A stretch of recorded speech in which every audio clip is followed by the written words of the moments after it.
In this week's show, we'll be discussing the latest from Renault and Nissan regarding their autonomous cars. We'll also be giving you a remote control to your digital life. And introducing you to iOS Evernote and Carrot, the AI dietitian with a heart of a weapons-grade plutonium, and much more. Stick around, it should be good.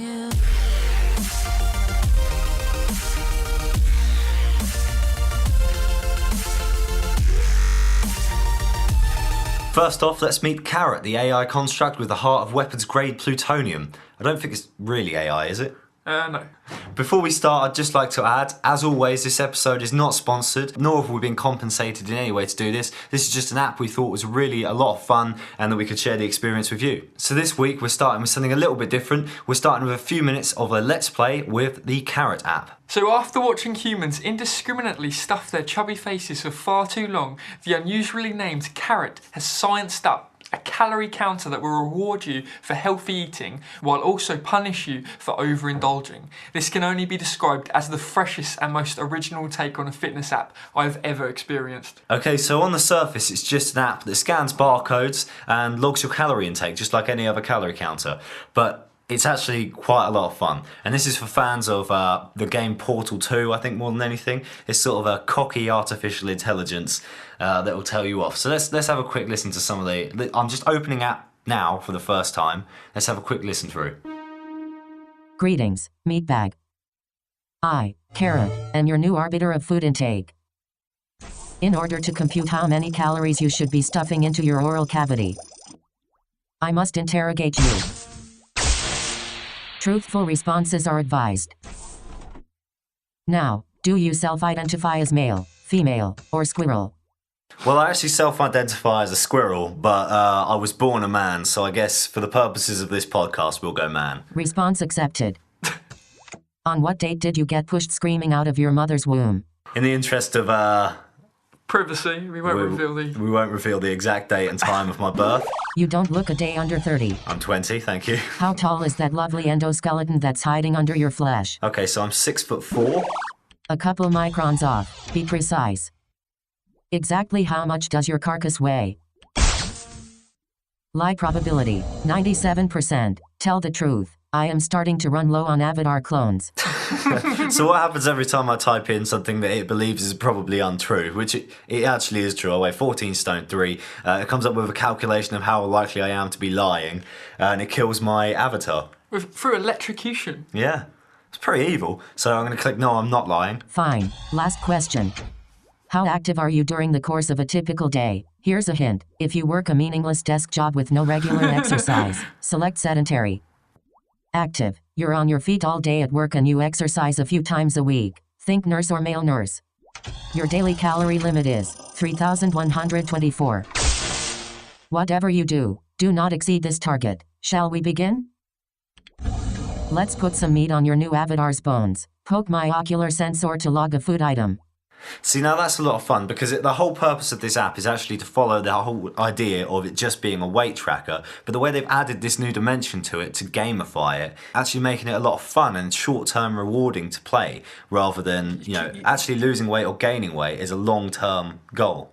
Yeah, definitely. And I mean, if you stick an iBeacon sensor in your fridge, or frosty ice chest of sin, as Carrot describes it, the app will actually remind you to log your foods whenever you go near it, and if you're already over your calorie goal, it'll actually blare an alarm and even shame you on social media by automatically posting news of your failure to Facebook and Twitter. I mean, it's awesome.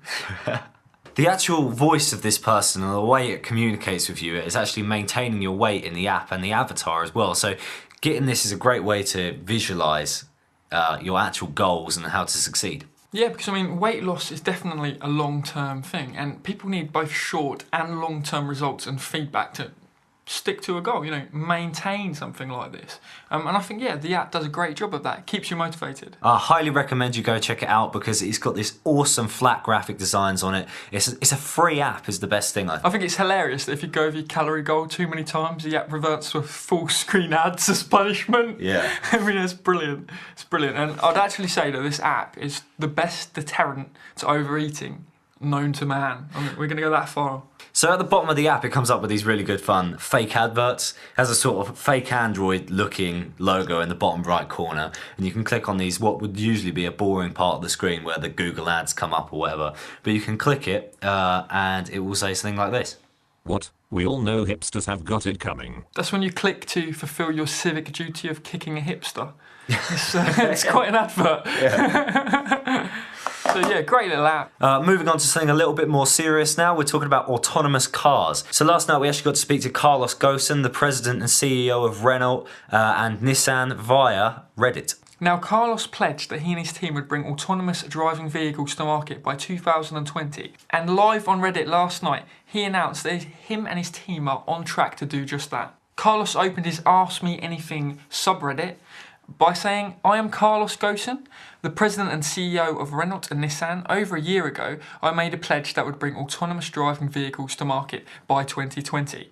We're on track to make that happen. In fact, last week I announced the formation of a partnership between NASA and Silicon Valley research centers. And today I revealed the new Nissan Titan at the Detroit Auto Show. Go ahead, ask me anything. So he did actually put some proof up there that it was also him. He provided a link to his social media accounts that officially stated that he would be on Reddit at this certain time. I definitely think that if they miss this, they have completely missed out on a massive marketing trick here to say that cars have perfect vision coming out in 2020. That's a good pun. That's a very good pun. you almost lost me there, Luke. I feel a bit silly.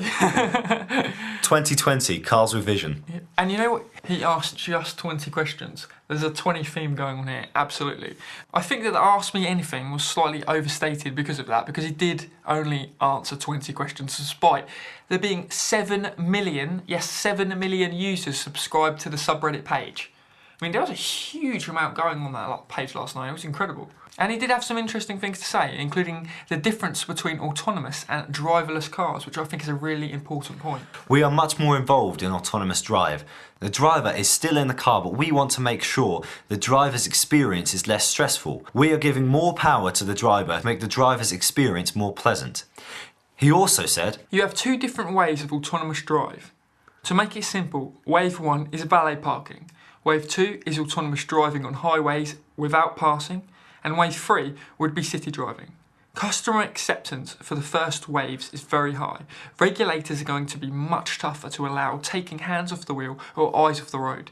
In my opinion, regulators are going to be much tougher to sell than to customers. And I think he's got a really good point. yeah, definitely. I mean, Ford are putting out cars at the moment. They're actually putting TV adverts out, and this is why I know about it. Cars, Ford Fiestas, that park themselves in certain spots and give you assisted driving whilst going down the highways. Not to mention you've had for a long time, cruise control in some upper end cars. Yeah. These are things that we are very much already in phase 1.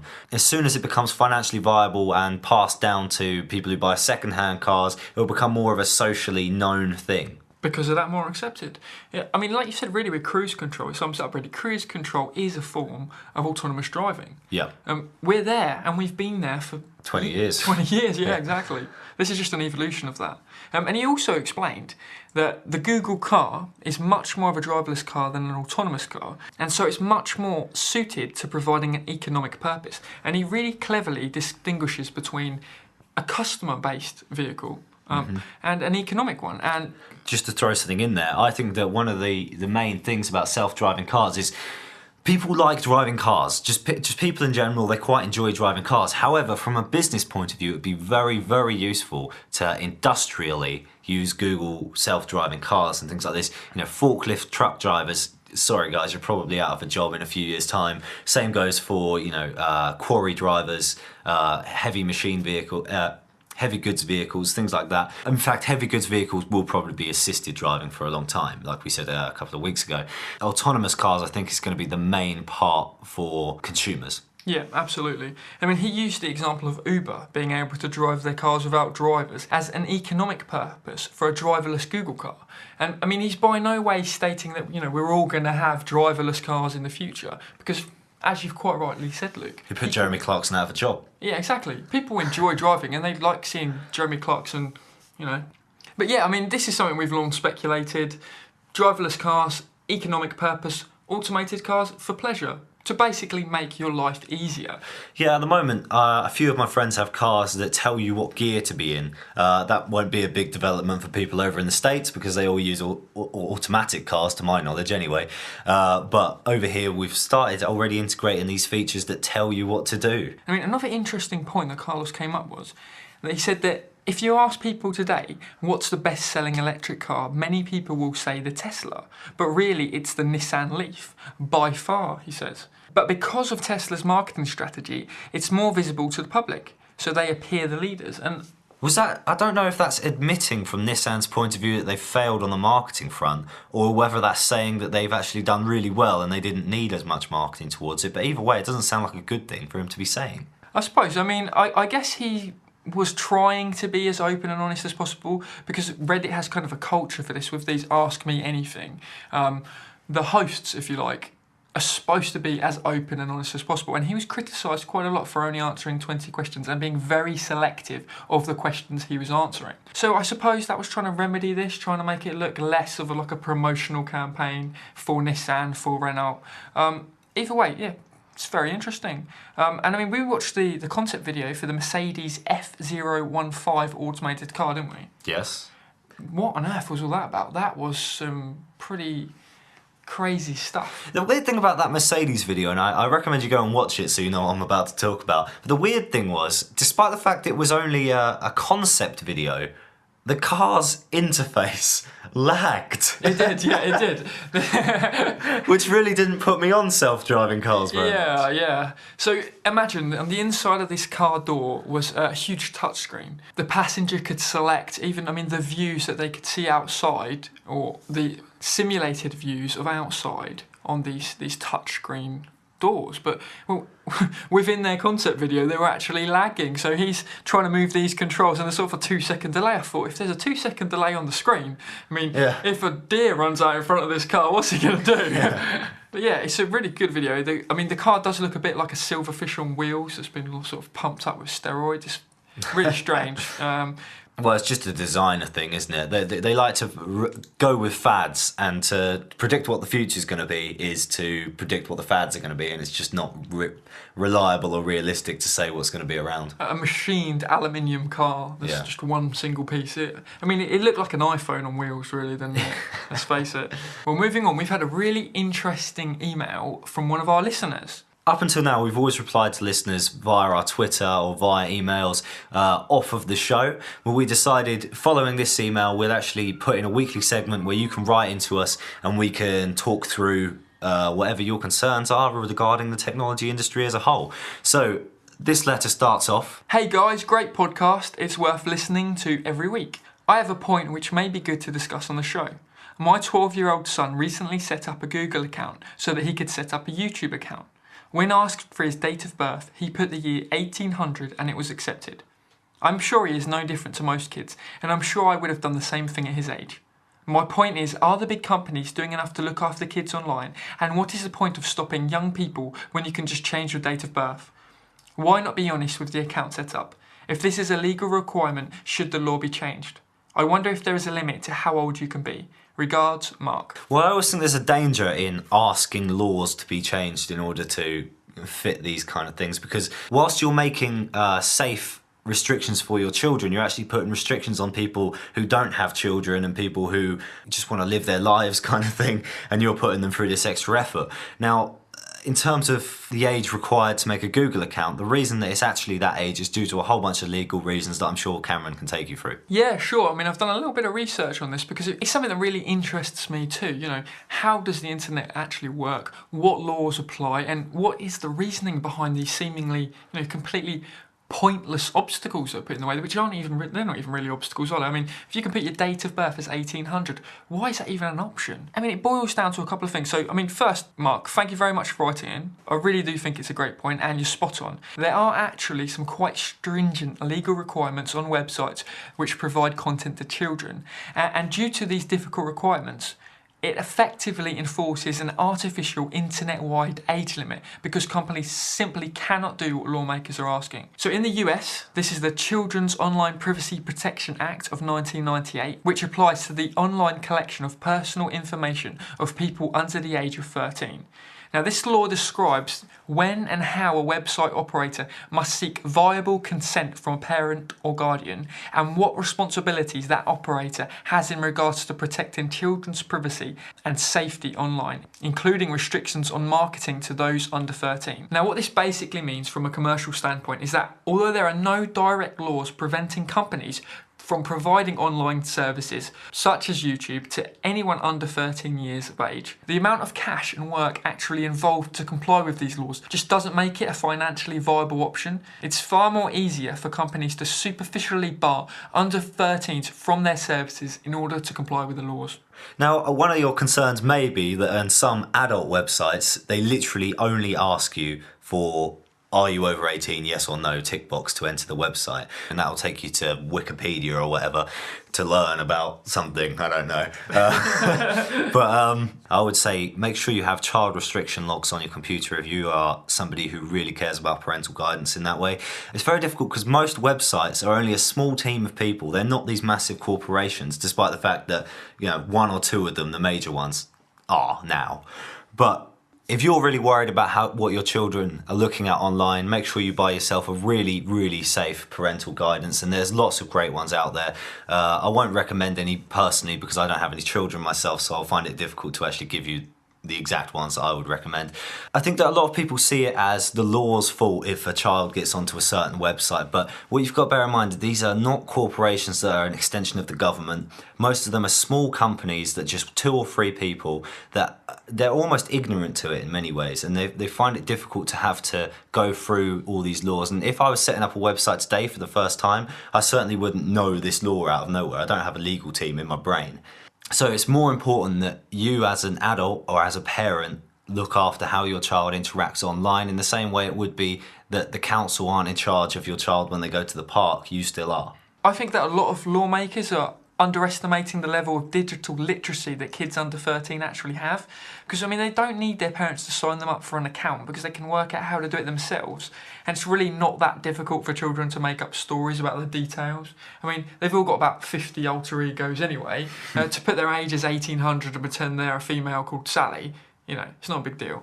It's about curation and creation. I think a lot of people see the responsibility of online companies to be to look after the children that come into them because in a way the adults that are in their actual lives, their parents, aren't curating or creating the environment that they're playing in, unlike they would be if they were going to a nursery school or a park or anything like that. But you've got to bear in mind, in real life, you're not actually curating their lives anyway most of the time. I mean, I do actually think that some internet companies are being quite irresponsible because they're putting the ease of access, so sign up hassle-free today, so effectively we can spam you with ads, above the well-being of children, but fixing that by bringing in laws to help identify children online, for example, in order to then prevent them from using certain sites, opens up a huge can of worms in regards to online privacy rights. I mean, you know, how would they be identified? Who would enforce this?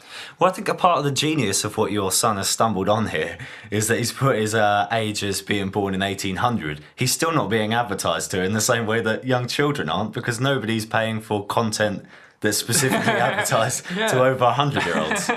Yeah, he might have found a loop out of the advertising nightmare here. He's a young genius. Yeah, send him over to Up to Date. Essentially, I don't think there's a quick fix or an easy solution to this problem. I mean, certainly lawmakers need to think more in terms of enforceability and practicality, especially on the side of the user, you know, like your son, for example. And also, I think that online businesses, they do need to be a little bit more responsible. But as you've said, Luke, ultimately it's up to the parents to provide an adequate level of online safety to their children.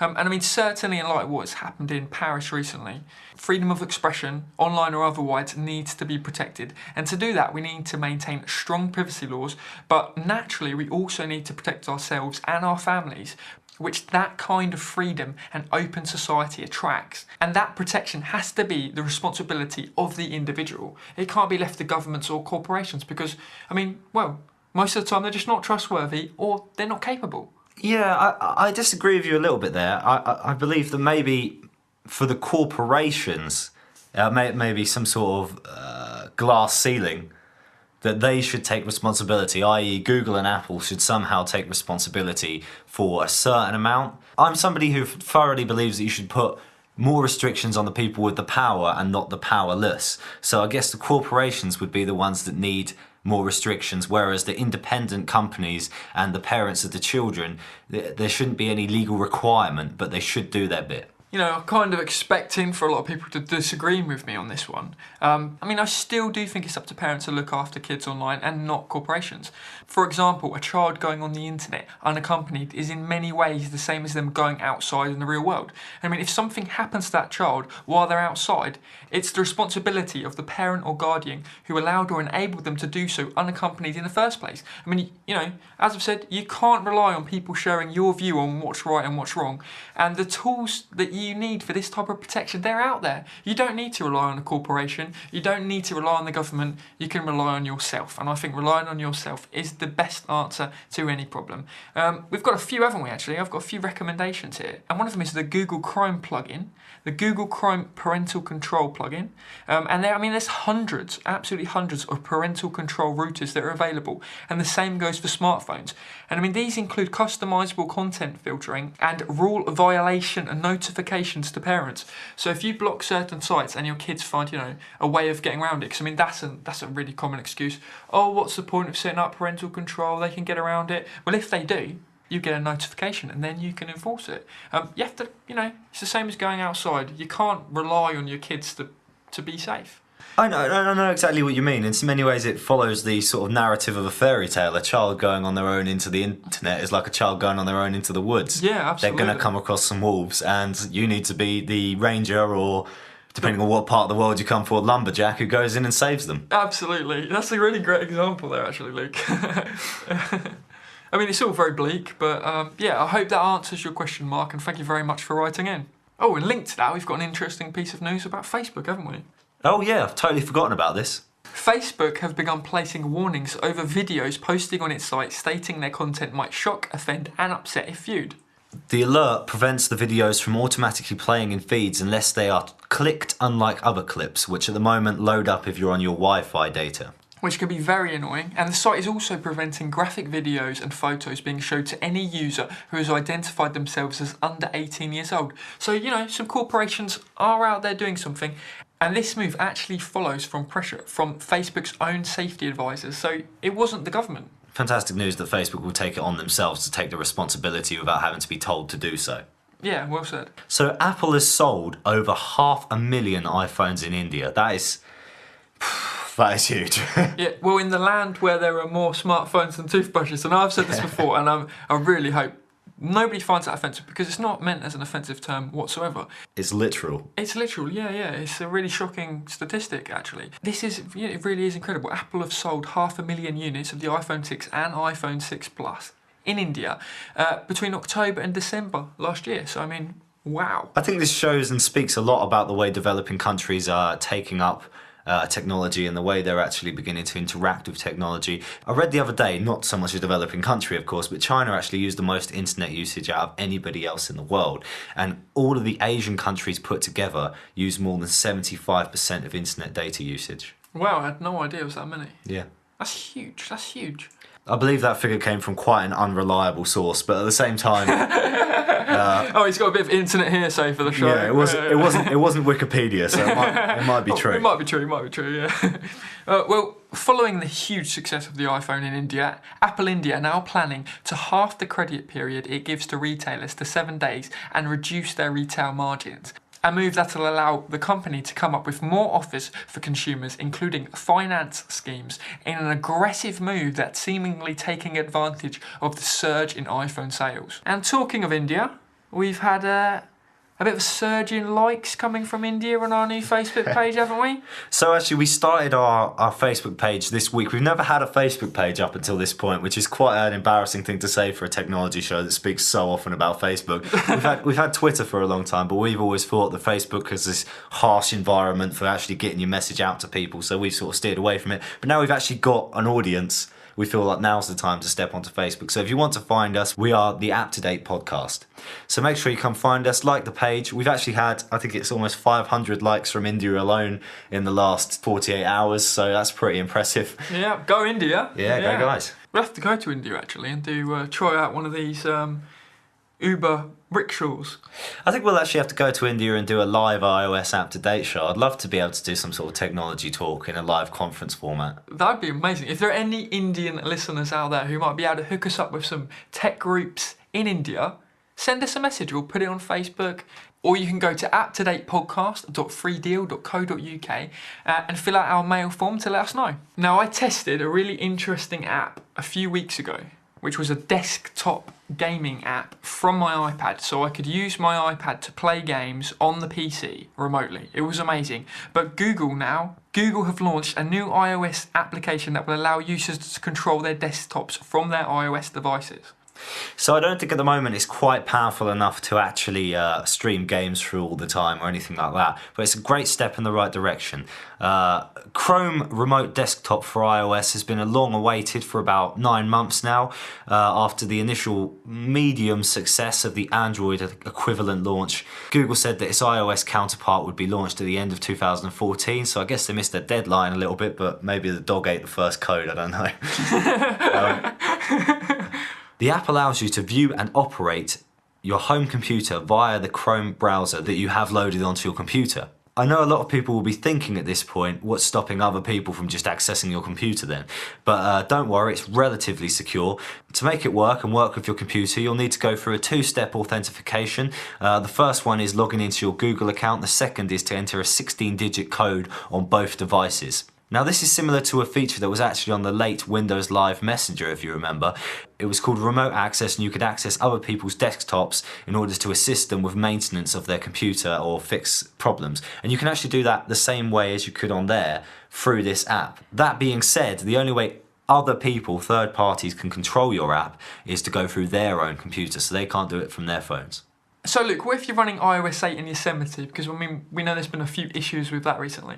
Well, it's not going to be a really big problem, but you're probably going to receive the same iMessage twice, which is the most pedantic you can get, really. So there's no real issue there. It doesn't really make much of a difference. But I would actually like to see an Apple native version one of these where it syncs up your accounts in such a way. And it actually links into one of the things I've been saying for a long time, which is I would love to see the removal of most of the hardware inside the iPhone and the iPad so that you use, we've been doing it for a while through cloud storage, so that you use a different place to store, a different place to process that aren't actually in the palm of your hand. And eventually we can live the dream and have the eye contact lens. Oh, it'll be wonderful. It'll be wonderful. When I was in college, when I was in my last year in college, I actually constantly tried to run this software that would let me allow to get past blocks on my college PC. I'd try and use it as a proxy to go through my home PC. But at the time, the streaming wasn't quite there and it didn't quite work. And I kind of wanted to play, high-end games. I couldn't put the disc in. Yeah, the only problem I have with this is that generally speaking, the file transfer systems are really annoying. You have to email yourself. So I'd like to see a click and drag across from your desktop onto your phone, onto your iPad. Some Dropbox style. Yeah, some Dropbox style thing. Not so much cloud storage, but a direct link between your phone and the desktop itself. When are you releasing this incredible device, Luke? Well, I've actually started developing it, and by the time I learn to finish coding it, I'll probably be about 50 years old and everyone else would have done it anyway. So speaking of putting documents on different devices, Evernote have launched their scanning app for iOS, and I believe you've been trying it out, Luke? Yeah, it's actually so much better than I thought it was going to be on iOS. The Evernote Scannable app is an app which allows you to scan business cards, post-it notes, posters, contracts, all types of documentation using your device's camera. Now the difference between this and an app that simply takes a photo of the document is that it actually detects the edges of the document. So it only saves that part and it makes it a nice actual square, fits the relativity kind of thing. From inside the app, you can do some basic editing functions such as further cropping. You can rotate the document as well as backing up the document on your camera roll and its cloud service.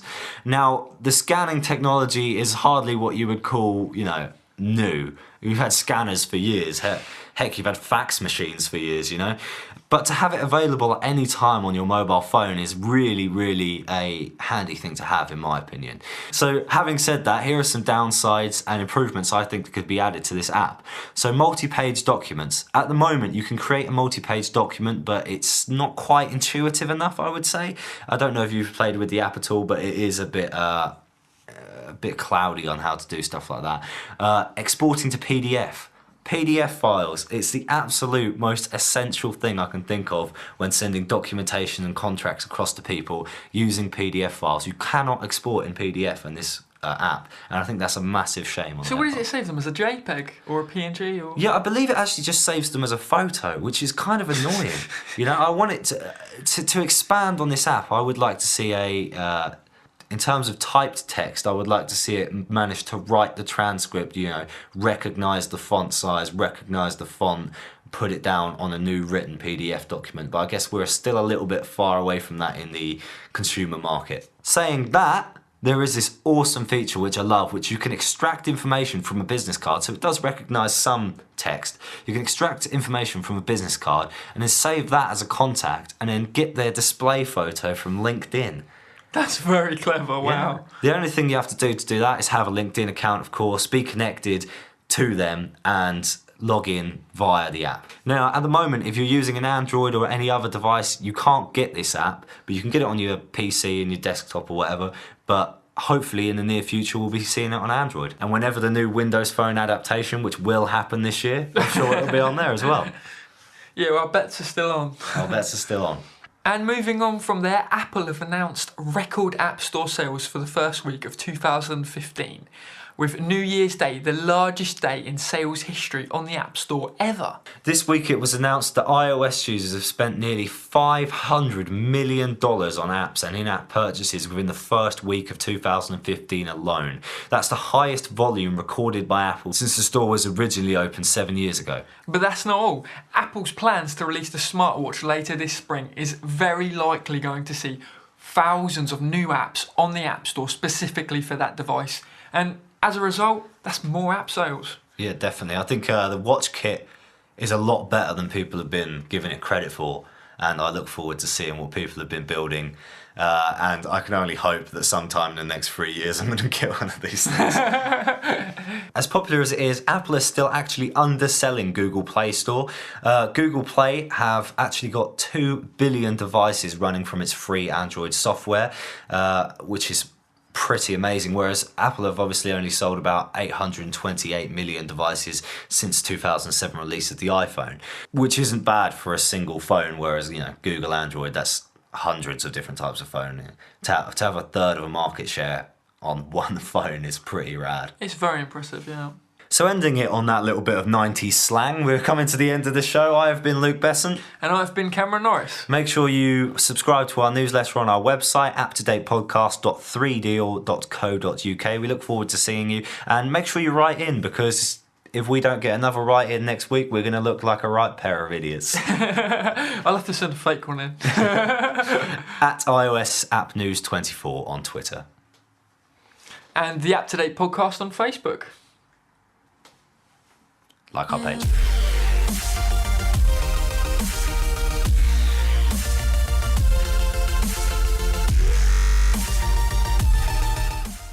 And we'll fill this void with humming.